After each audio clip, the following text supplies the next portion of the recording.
Hi and everyone, welcome to my YouTube channel which is Explore Yourself, Banking and General Knowledge, etc. Today I am going to discuss about Financial Literacy Alert, Customer Risk Categorization in Banking and KYC. In today's digital banking world, security and transparency are extremely important to ensure that financial systems remain safe and free from illegal activities. Banks follow a process called Customer Risk Categorization along with KYC. Know your customer verification. Have you ever wondered why banks ask for KYC updates from some people more frequently than others? The reason lies in something called risk categorization. Banks divide customers into three main categories based on their risk level: low risk, medium risk, and high risk. Low risk customers. At the bottom of the pyramid are low risk customers. These individuals usually have stable and transparent sources of income. Examples include salaried employees, pensioners, government employees.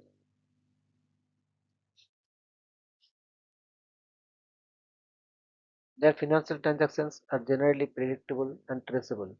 Because of this, banks consider them relatively safe from money laundering or suspicious financial activities.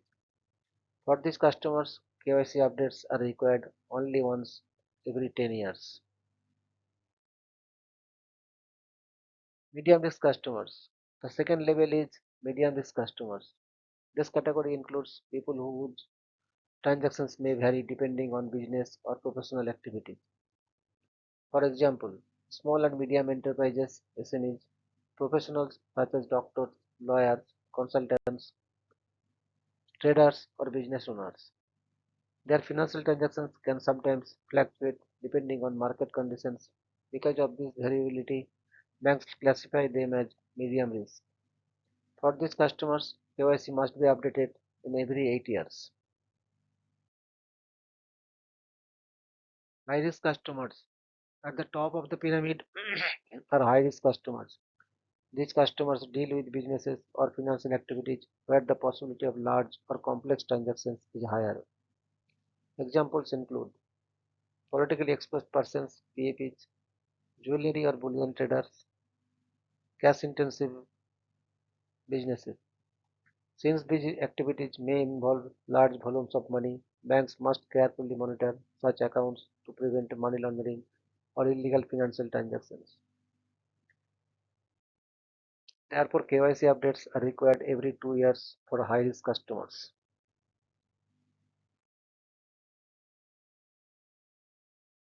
How banks decide risk level?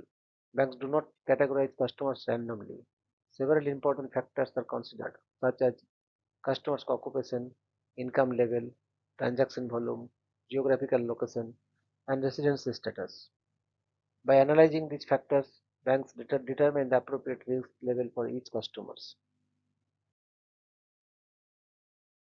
Role of digital banking and UPI. With the rise of digital banking platforms like UPI, financial transactions have become faster and easier than ever before. However, this convenience also requires stronger monitoring systems. Regular KYC updates help banks ensure that every account holder is genuine and that the financial system remains secure. So, the next time your bank asks you to update your KYC, remember that it is not just a formality. It is an important step to protect the banking system and prevent fraud. Understanding customer risk categorization helps us see how banks maintain trust, transparency, and safety in the financial world. This video is created for general informational and educational purposes only. The information presented here is based on commonly available banking guidelines and public knowledge. Rules, risk categorization, and KYC update periods may vary from bank to bank and may change from time to time. Viewers are advised to verify the latest information directly with their respective bank or financial institution before making any financial decisions. The channel is not responsible for any actions taken based on the information provided in this video. Thank you very much for your patience. Request for like, subscribe and share.